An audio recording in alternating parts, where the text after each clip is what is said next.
Hey everybody, welcome to the Jen Size Spice channel. Today I'm going to talk to you about toners, serums, and elixirs, and how are they different and what is their application and whether or not you need all three. Now, I like to layer my cosmetics, and so yeah, I use all three, but I also use soap. Now, if you use soap to cleanse, natural soap to cleanse your skin, you absolutely do need a toner. Why? Because natural soap has a high pH and our skin's natural biome has a low pH. And in order for that natural biome to thrive, it needs to be in the right pH range. So when you're cleaning with soap, it's a great anionic surfactant. It's gentler than a lot of synthetic detergents because it's not quite as cleansing. A lot of times they're super fatted, but they have a higher pH. So in that respect, they do need a little extra help. So how historically we've done that when we use soap for our skin is we used a toner to bring the natural biome of the skin back down. So you're going to look for a toner in the range of 5 to 5.5, which is about where the skin's natural biome likes to be, so that all the microbiota and good things for your skin stay in check and help protect your skin's mantle. So there we go. If you use soap, natural soap, as a cleanser for your skin, yes, you do need a toner. So what kind of ingredients should you look for in a toner? Well, a toner can have a range of different things. I mean, if you're using a toner and it's got, say it's got retinol in it, it's got vitamin A, excellent anti-aging ingredient, proven efficacy data out there, wonderful. Do you need to use an elixir with that same ingredient? No, you don't.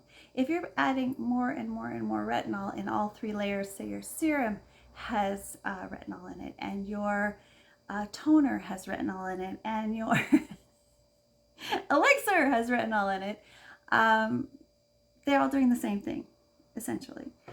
But it depends on the needs of your skin. So if you have oily skin, you can wash your skin with your soap if that's what you're using, and then apply your toner if you prefer that texture, because the difference from a cosmetic chemist point of view between a toner, elixir, and a serum is texture. So a toner is water thin. A elixir is has a little bit of body to it, so it's going to provide a little extra protection to your prevent transdermal water loss. So it does have a function that's different from toner. And your serums contain high-powered actives often, and more of that thickness to prevent even better barrier protection on the skin's mantle. So depending on your skin type, you decide what you need. Now, if you, like I said, if you have very oily skin type and you use soap, use your soap, raise the pH using your toner with whatever active you need.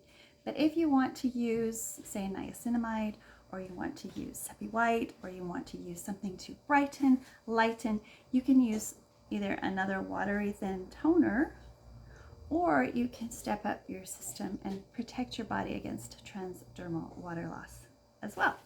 Even oily skin needs protection against transdermal water loss. Water is life. And your skin needs water, no matter what kind of skin type, not just dry skin types, all skin types. So all three of those are good for all skin types. When you get into moisturizers and heavy creams, those are more for aging Caucasian skin or dry skin types, because they also need a occlusive. So occlusive in the form of lipids, natural lipids if you want. The most effective for extreme cases, of course, are petroleum products such as mineral oil, petroleum jelly, in tiny minute amounts. Those will give you the best protection against a higher need to prevent that transdermal water loss. So elixirs. So elixirs are something fairly new on the market. Elixirs are in between the watery thinness of a toner and the thick niceness, the gooey niceness of a serum. Now, They work like a toner, they work like a serum.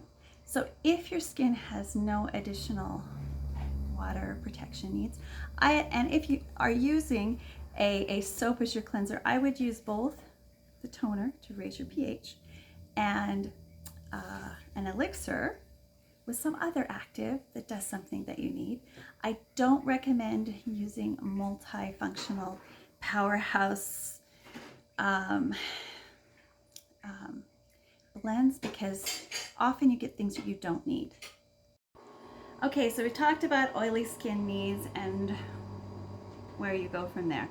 So if you're not, again, if you're not using soap, pick which one you want. If you prefer using a toner because you really, really like it, it's not going to hurt you, but pick an elixir or a serum with something else, okay?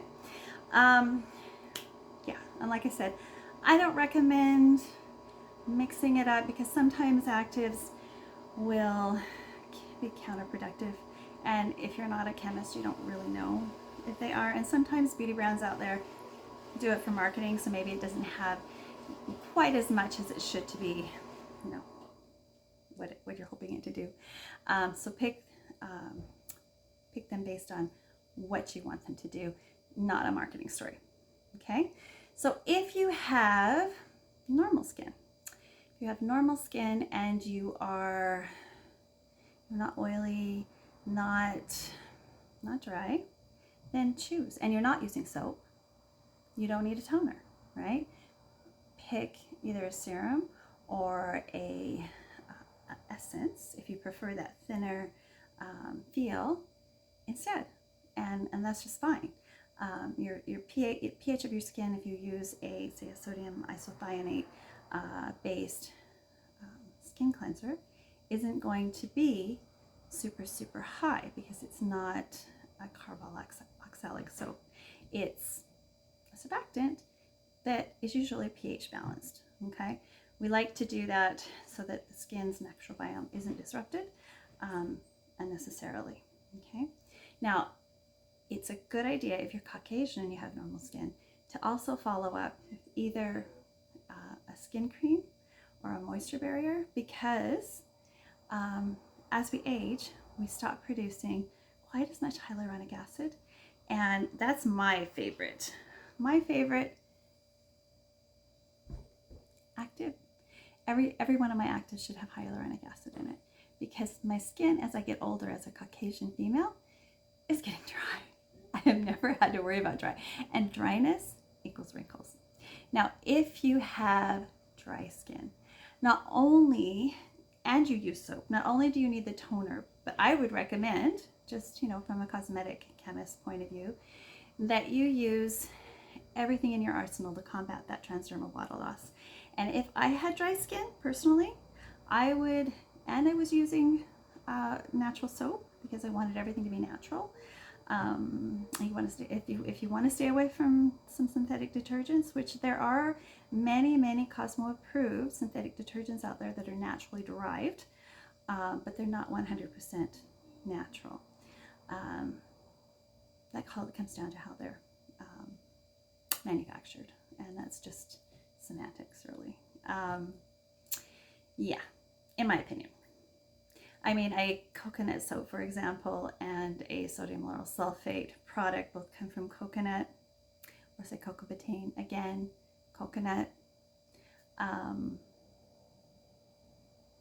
Make a choice. It's up to you. There's a lot of you out there who probably are more familiar with the skin's natural biome and how your skin works than any individual here on YouTube that's spouting advice, okay? But for myself, this is what works for me. If I had oily skin, let me get back to my point, I would use it all, especially if I was using natural soap. I might even, I would layer it with everything I could to stop that transdermal water loss. And I don't mean lipids. Lipids, and when I say lipids, I'm talking about plant lipids. Plant lipids can often be comedogenic. I would consult with my dermatologist and see if something a little more, maybe use jojoba esters, which are more of a wax. They're going to provide a better occlusive protection than, say, an olive oil or a coconut oil or a shea butter.